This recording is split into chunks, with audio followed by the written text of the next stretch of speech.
Kumusta ka na kapatid?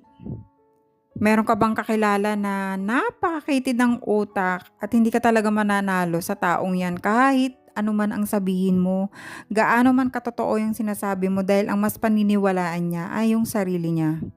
Totoo yan, hindi ka talaga mananalo dun. Kasi ang taong makitid ang utak at palaaway, hindi makikiupag-usap yan. Nakikipaglaban yan, hindi niya hanap ang katotohanan. Ang hanap niya, manalo siya kahit mali siya. Ang weird ano?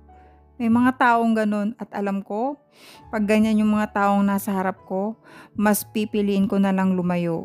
Mas pipiliin ko na lang na mag-isa sa loob ng bahay kaysa makipagtalo sa mga taong ganyan.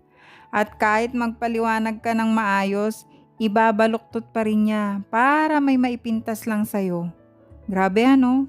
Ang toxic pag ganyan yung taong kaharap mo. Bakit hindi ka mananalo sa kanya? Una, kasi wala siyang planong makinig.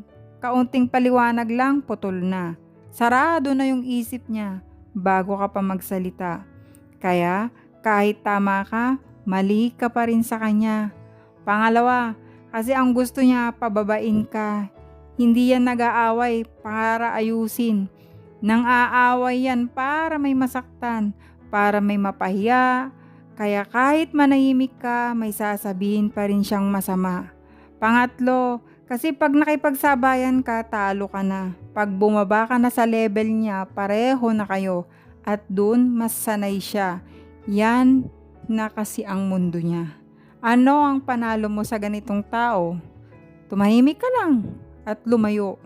Una, tigilin mo nang ipaliwanag yung sarili mo dahil hindi naman talaga siya makikinig sa'yo. Iinsultuhin ka pa niya lalo at gagalitin ka niya lang lalo. Hindi mo kailangang kumbinsihin yung taong ayaw maniwala. Minsan, ang pinakamalakas na sagot, yung wala kang sagot. Pangalawa, piliin mo yung peace mo kaysa sa patunayan mo sa kanya. Hindi lahat ng laban kailangang salihan mo. Minsan, ang panalo yung hindi ka na sumali sa gulo. Pangatlo, itago mo yung energy mo para sa taong worth it. Sayang yung oras mo sa taong makikitid ang utak. Promise, totoo yan. Ang dami ko nang na-encounter na ganyang tao. Kaya mas pinipili ko lang talaga na magkulong lang sa bahay. Gamitin mo yun sa taong nakikinig, sa taong nagpapalago sa'yo.